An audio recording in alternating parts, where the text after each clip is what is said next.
Bismillahirrahmanirrahim. Assalamualaikum warahmatullahi wabarakatuh.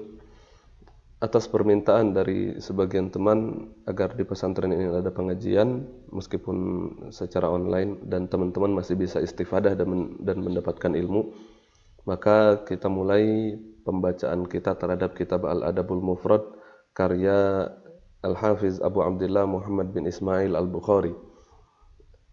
Kitab ini adalah kitab hadis yang mengumpulkan hadis-hadis Rasulullah SAW yang berkaitan tentang adab.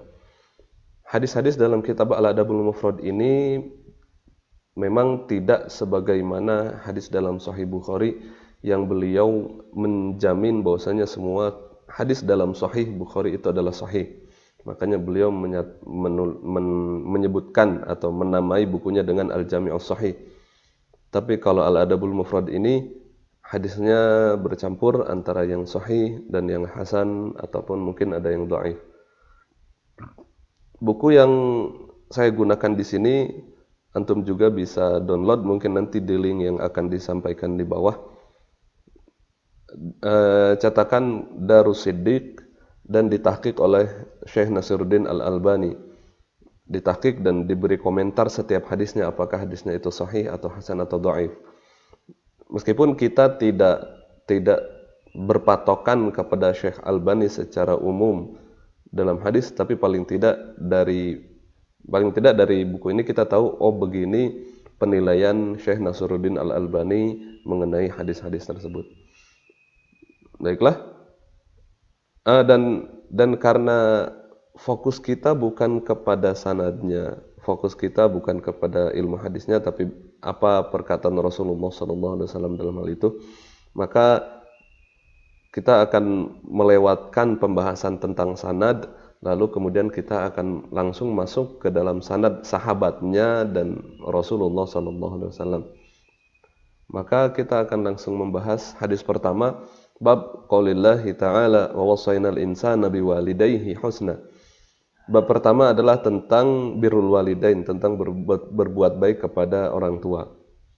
Allah Subhanahu wa taala berfirman, "Wa wassaynal insana biwalidayhi husna," dan telah kami wasiatkan kepada umat manusia biwalidayhi husna, agar berbuat baik kepada kedua orang tua.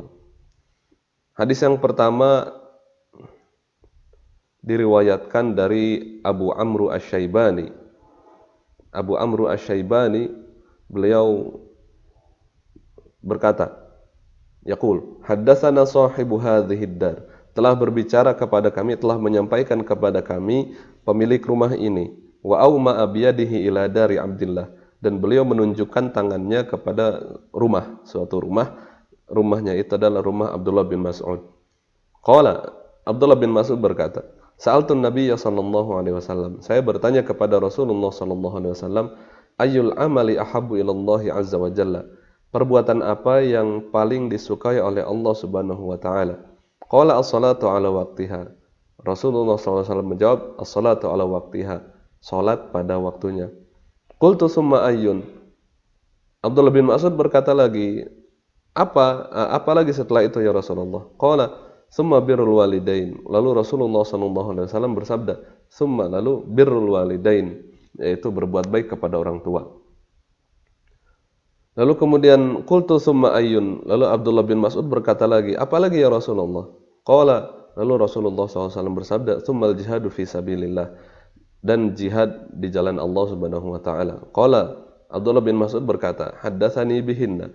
Rasulullah SAW menyampaikan ini hal-hal tadi kepada saya. Walau istazadtuhu lazadani, kalau saya minta terus, maka Rasulullah SAW akan terus menambahkan bagi saya. Dari hadis ini kita melihat bahwasanya berbuat baik kepada orang tua itu memiliki derajat yang tinggi, bahkan di atas jihad fisabilillah.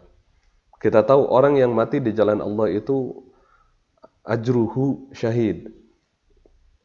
Orang yang mati di jalan Allah itu balasannya adalah mati syahid. Mati syahid itu dijamin oleh Allah untuk masuk surga. Namun ternyata berjihad di jalan Allah itu kembali kepada niat.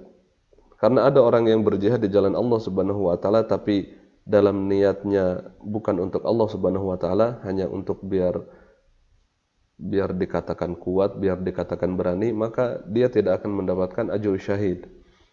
Namun kalau birrul walidain,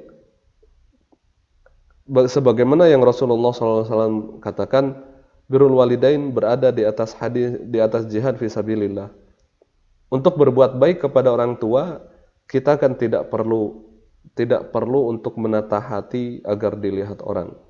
Birrul walidain itu adalah sebuah kewajiban sebelum dinyatakan oleh Rasulullah SAW secara common sense, secara adat, dimanapun orang setuju bahwasanya yang namanya orang tua itu harus dihormati.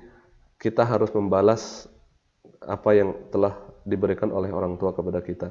Bahkan di hadis yang lain yang mungkin nanti kita akan menemukan itu, bahwasanya balasan kita tidak bisa membalas orang tua sampai balasan itu seperti ketika orang tua itu ditangkap dan dijadikan budak, lalu kemudian kita memerdekakan beliau. Namun dalam hadis ini juga ada satu hal yang lebih menggelitik bagi kita adalah as-salatu ala waqtiha itu lebih baik daripada birrul walidain. Salat pada waktunya itu lebih baik daripada birrul walidain. Maka dari tiga hal ini kita bisa melihat bagaimana tingkatan yang paling utama dalam perbuatan di hadapan Allah Subhanahu wa taala. Hadis yang kedua diriwayatkan oleh Abdullah bin Umar bin Khattab. Beliau berkata, "Ridha Rabbi fi ridhal walidaini wa sakhatun Rabbi fi sakhatil walidaini." Ridhonya Allah Subhanahu wa taala berada pada ridhonya kedua orang tua, dan marahnya Allah Subhanahu wa taala berada dalam marahnya orang tua. Dalam hadis ini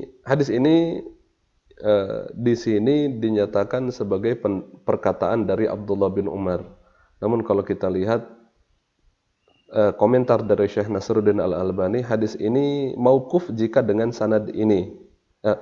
Hadis ini hasan jika dengan sanad ini yang mauquf kepada Abdullah bin Umar. Namun hadis ini juga diriwayatkan secara marfu', jadi merupakan perkataan Rasulullah SAW dengan sanad yang sahih. Dari sini kita bisa mengambil pelajaran bahwasanya jangan sampai kita membuat marah orang tua kalau kita tidak mau dimarahi oleh Allah Subhanahu wa taala. Dan jika kita ingin diridhoi oleh Allah Subhanahu wa taala, maka kita harus mencari keridhaan orang tua. Dalam segala hal, dalam perjalanan hidup, dalam kuliah, dalam penentuan ingin ini atau ingin itu, maka kita kedepankan orang tua. Ketika nanti kita akan dihadapkan dalam pencarian jodoh, kita akan memilih ini atau itu, jangan sampai pilihan kita bertentangan dengan orang tua. Ini yang sebenarnya harus kita koreksi dari cerita-cerita dan film-film yang ada. Kenapa seringkali dalam film itu ketika orang tua tidak ridho, akhirnya anak itu mereka tetap memaksakan nikah, dan itu menjadi cerita yang bagus. Cinta mengalahkan segalanya. Seharusnya enggak gitu. Seharusnya berbakti kepada orang tua itu mengalahkan segalanya. Sebesar apapun cinta kepada pasangan, tetap saja orang tua lebih utama. Karena kita hidup bukan karena pasangan, kita hidup karena orang tua. Beda lagi kalau misalkan seorang wanita sudah menikah, maka wanita itu segalanya adalah suami, bukan lagi orang tua. Tapi selama belum menikah, maka nomor utama adalah orang tua. Itu yang bisa kita dapat dari dua hadis yang kita baca tadi. Semoga bermanfaat. Wabillahi taufiq wal hidayah. Wassalamualaikum warahmatullahi wabarakatuh.